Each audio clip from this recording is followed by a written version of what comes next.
Okey, kita akan bincangkan soalan semalam soalan percubaan Kuantan Pahang ni.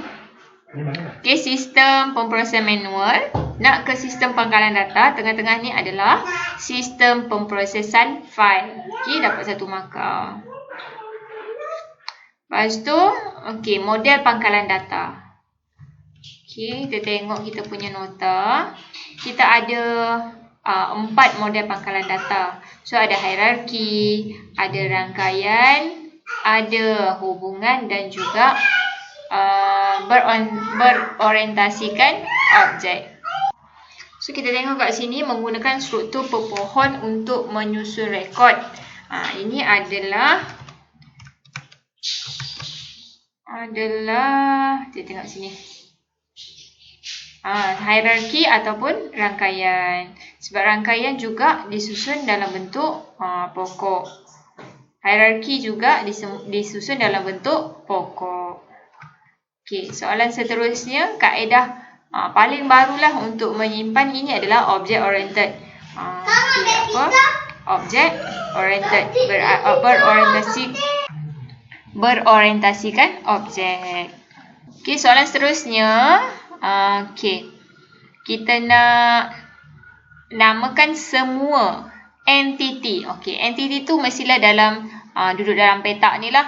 Dalam petak ni adalah entiti, iaitu guru dan juga subjek. So, kunci primer. Kunci primer ni adalah sesuatu yang unik, yang tak boleh sama dengan orang. So, kita tengok dalam setiap entiti ni mesti ada kunci primer. So, guru ada kunci dia sendiri, subjek juga ada kunci dia sendiri. So, guru kunci primernya adalah nombor kad pengenalan, sebab nombor kad pengenalan tak akan sama. Nama guru dia boleh sama. Mungkin ada 2-3 orang nama Mastura kan, tapi nombor kad pengenalan tak akan sama. Subjek pula, nama subjek yang mungkin panjang pun tak sesuai. Kita kunci primer biasanya yang ringkas dan unik, iaitu kod subjek. So, dapat 2 markah. Tapi kalau kita letak guru sahaja kat sini, kita tak dapat 1 markah kat sini sebab dia nak semua. So, dapat tulis guru dan juga subjek, baru dapat 1 markah kat sini. Okey, soalan seterusnya. Kenal pasti atribut yang sesuai dijadikan kunci primer. So, kunci primer adalah sesuatu yang unik. Biasanya, kita kenal pasti melalui nama dia kod buku atau ID buku. Itu yang sesuai jadi kunci primer. So, tulis kat sini kod buku. Kod buku. Dapat 1 markah. So, kenapa? Kerana kod buku adalah unik dan sesuai dijadikan kunci primer.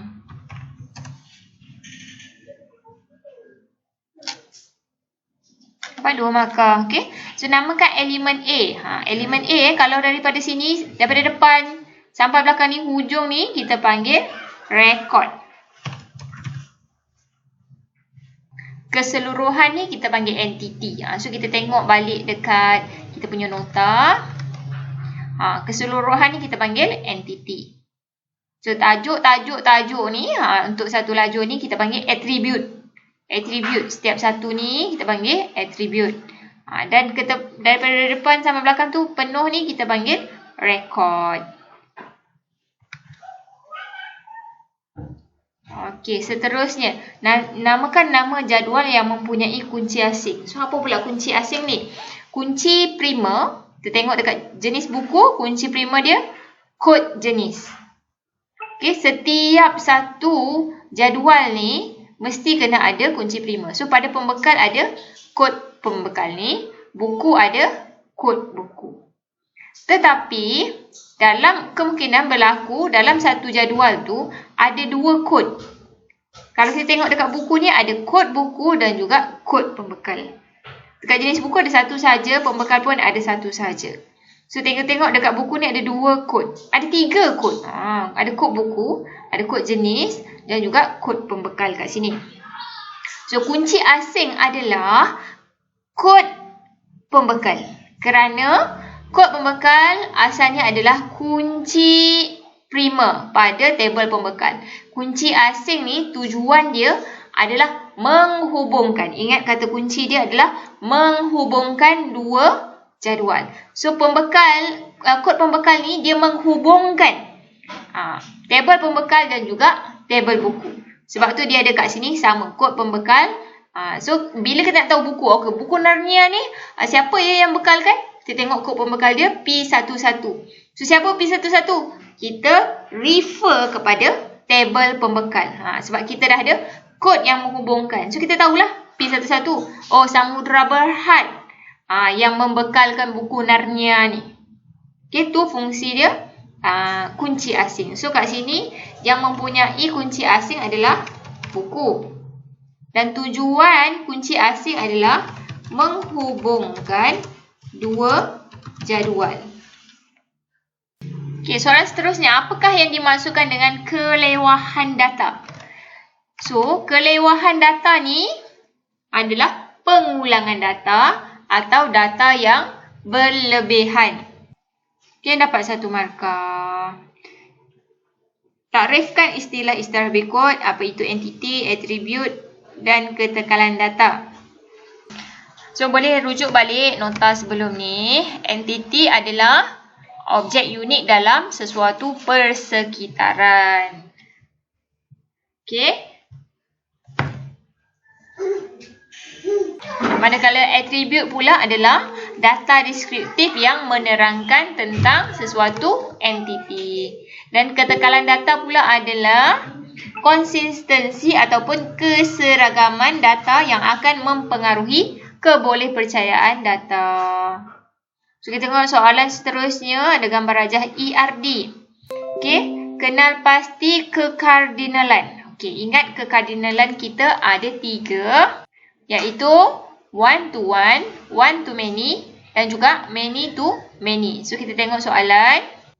Pelajar dan persatuan. Okey, adakah pelajar boleh daftar banyak persatuan? Awak persatuan bahasa Melayu, awaklah juga persatuan bahasa Inggeris, boleh ke? Tak kan? So, dia adalah one to one. Satu pelajar boleh mendaftar satu persatuan. So, awak boleh tulis kat sini 1/1 ataupun tulis 1/1.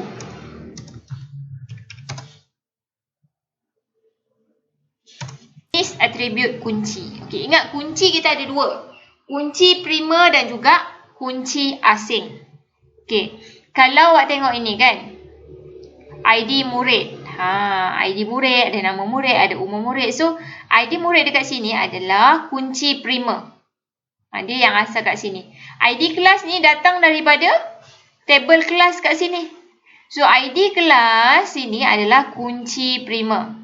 Yang ID kelas di sini, Q ni, dia tujuan dia untuk menghubungkan. So, kat Q ni adalah kunci asing. So, sini adalah kunci asing. Okey. So, kita nak namakan dalam ERD. Dalam ERD kan, ada petak ni namanya entity, yang hujung ni namanya attribute. Okey, itu sahaja kita punya perbincangan untuk soalan semalam. Dan sila jawab kuis untuk latihan hari ini.